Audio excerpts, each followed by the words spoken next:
Welcome to healthy home. ఇవాళ మనం వెల్లుల్లి కారంతో కాకరకాయ ఫ్రైని ఎలా ప్రిపేర్ చేయాలో తెలుసుకుందాము. ముందుగా వెల్లుల్లి కారంని ఎలా ప్రిపేర్ చేసుకోవాలో తెలుసుకుందాము. 10 నుంచి 12 వెల్లుల్లిపాయలని తీసుకోవాలి. మీరు కావాలనుకుంటే వీటికి ఉండేటువంటి తొక్కను కూడా తీసుకోవచ్చు. నేను తొక్కతో పాటు వేస్తున్నాను. ఇప్పుడు వీటిని ఇలాగా కచ్చాపచ్చాగా దంచుకోవాలి. ఇప్పుడు ఇందులో 3 స్పూన్ల కారం వేసుకొని మరొకసారి బాగా దంచుకుందాము. ఒకవేళ మీకు బాగా స్పైసీగా కావాలనుకుంటే మరి కొద్దిగా కారం వేసుకొని దంచుకోవచ్చు. చూడండి, ఇలాగా బాగా దంచుకున్న తర్వాత ఇప్పుడు దీని ఒక బౌల్లో తీసుకొని పక్కన పెట్టుకుందాం. తర్వాత 300 గ్రామ్స్ కాకరకాయలని శుభ్రంగా కడిగి ఇలాగా చిన్న చిన్న ముక్కలుగా కట్ చేసుకోవాలి. చూడండి, ఇలాగా. కొంతమంది కాకరకాయలోని గింజలు తీసేస్తారు. నేను గింజలతో పాటు ఫ్రై చేస్తున్నాను. మీరు కావాలనుకుంటే గింజలు ఉంచుకోవచ్చు లేదా తీసేయచ్చు. మరీ లావుగా కాకుండా ఇలాగా మీడియం సైజులో కట్ చేసుకోవాలి. ఇప్పుడు స్టవ్ వెలిగించుకొని ఒక ప్యాన్ పెట్టుకుందాం.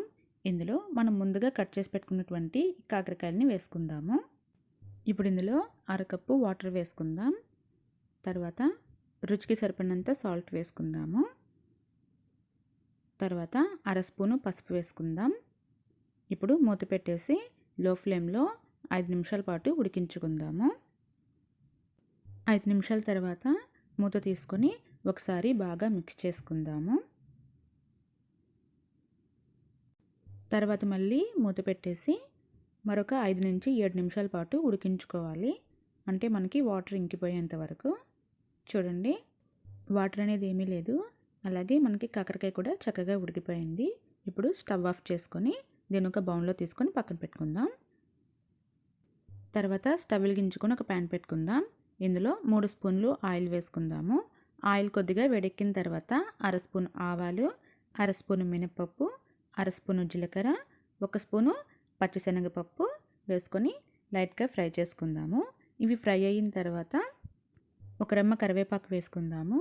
తర్వాత ఇందులో మనం ముందుగా ఉడికించి పెట్టుకున్నటువంటి కాకరకాయని వేసుకుందాం. ఇప్పుడు దీన్ని లో ఫ్లేమ్లోనే ఫ్రై చేసుకుందాము. కాకరకాయ మనకి లైట్గా కలర్ చేంజ్ అయ్యేంత వరకు ఫ్రై చేసుకోవాలి. ఎక్కువగా గరిటతో కలపకుండా ఇలాగా ప్యాన్తో సహా తీసుకొని కలుపుకోవాలి. గరిటతో ఎక్కువసేపు కలిపితే మనకి కాకరకాయ అనేది ముక్కలు ముక్కలుగా విరిగిపోతుంది. చూడండి, మనకి కాకరకాయ అనేది కలర్ అనేది చేంజ్ అయ్యింది. ఇప్పుడు ఇందులో మనం ముందుగా దంచి పెట్టుకున్నటువంటి వెల్లుల్లి కారంని వేసుకుందాం.